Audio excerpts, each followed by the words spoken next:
মন খারাপ হয় যে আল্লাহ যদি আমাকে কোনোদিন নিয়েও যায়, তো এই যে ছেলে মেয়েগুলো মানে আমি আল্লাহর কাছে সবসময় দোয়া করি, বা আপনি জানেন যে আমার আল্লাহ একটা সন্তান দিছে, 3 মাস ওর বয়স। আমার বাচ্চাটা তো আমি 3 মাসে 30 মিনিটও কোলে নিতে পারি নাই। তো আমার ওয়াইফ খুব মাঝে মধ্যে আর কি ওই মজা করে বাচ্চারে বলে যে ইনকিলাব মঞ্চের মুখপাত্র তোমার সাথে দেখা করতে আসছে।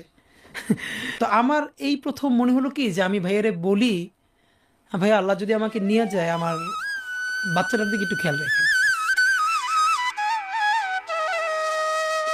তো এই কথাটা আমি বলতে পারিনি। আব্বার একটা মানে আপনি যদি বলেন যে আমার সারা জীবনের যেটুকুন সততা, সাহস, লড়াই, এটার দুনিয়ার সমস্ত শক্তি আমার আব্বা। আমি যদি কিছু হইলেও করতে পারি সততার সাথে, আল্লাহ যদি আমার রহম করে, তাহলে আমার ছেলে, আমার পরিবার, আমার ভাই বোন, আমার ইনকিলাব মঞ্চের ভাই বোনগুলো, এগুলো আল্লাহ দেখবে যেভাবে আল্লাহ এখন আমাদেরকে দেখতেছে। তাহলে এরকম তুমুল হত্যার পরে যখন গৃহযুদ্ধ হয়ে যাওয়ার কথা সেইটা হয় নাই, বরং এখনো এখানে এসালম হাজার হাজার কোটি টাকা নতুন করে হাসিনার সাথে মিটিং করেছে।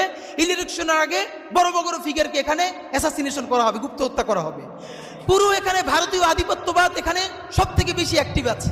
এখানে আওয়ামী লীগের হাজার হাজার কোটি টাকা, তার সচিবরা, তার পুলিশরা, তার পান্ডারা সব রয়ে গেছে। আগামী 24 ঘন্টায় অ্যাকশন দেখবো, অ্যাকশন সাল্লাল্লাহু ছিঁড়ে ফেলাইতে হবে কান্তি।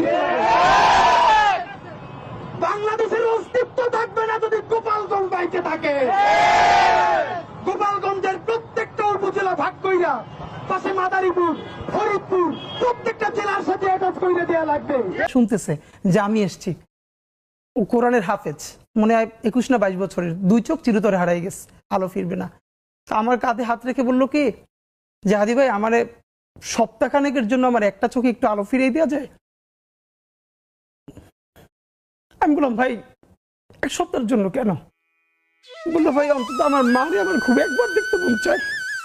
আমার মা আমাকে অনেক নিষেধ করছিল অন্তরণে যাইতে, আমি ফিরে আসার সময় মারে দেখি নাই, আমার একটাবার মন চায় আমার মারে দেখি। তো যারা হাজার হাজার কোটি টাকা পাচার করে বিদেশ চলে গেছে,